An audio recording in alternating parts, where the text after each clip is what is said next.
I was so sure he was innocent, fought for him for months. Turns out he was guilty as sin. One mistake doesn't define you. You've saved more lives than you've failed. That's gotta count for something. The bank came into view, its glass facade reflecting their squad car as they pulled up behind the perimeter vehicles. The scene was controlled chaos. Uniformed officers crouched behind car doors, SWAT positioning themselves at strategic points, negotiators setting up their equipment. "What's the situation?" she asked the incident commander, Lieutenant Torres, a decorated officer in her 40s whose calm demeanor under pressure was legendary. "3 suspects inside, at least 12 hostages. They're demanding a helicopter and safe passage. Standard stuff, but they're jumpy. Already fired 2 warning shots." She studied the building, noting the exits, the sight lines, the vulnerable points. This was where she excelled, reading situations, finding patterns, seeing what others missed. It was also where she felt most alive, most like herself. "I could go in through the service entrance," she suggested. "Create a distraction while SWAT moved." Hours passed. The sun climbed higher, beating down on the asphalt and making everyone's uniforms stick with sweat. She found herself touching her hair again, imagining how different she might feel without it. Would she be taken more seriously? Would she feel more authentic? "You're doing that thing again," Marcus said, offering her a bottle of water. "The hair thing." "I scheduled an appointment for tomorrow," she said quietly.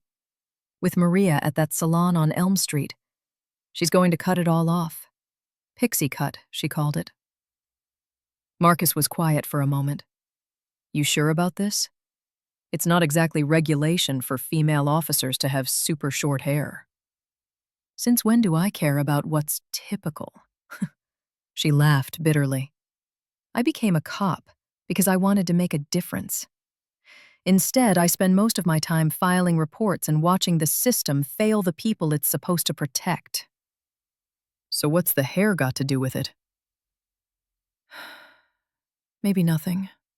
Maybe everything. I need to feel like myself again. And this person I am now, with the long hair and the careful makeup and the constant need to prove I belong, that's not me.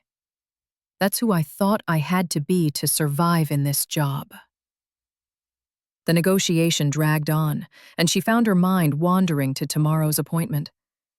Maria was a friend from high school, someone who had always encouraged her to be authentic, to stop hiding behind expectations. The salon was a small, intimate place where she could finally let down her guard. As the day wore on, she realized that the haircut was just the beginning.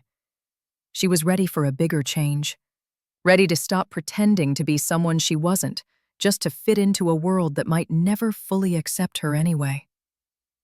"Hey, Marcus," she said as they finally packed up their equipment, the situation having ended peacefully with the suspect's surrender. "Thanks for listening today. Tomorrow's gonna be different." "Different how?"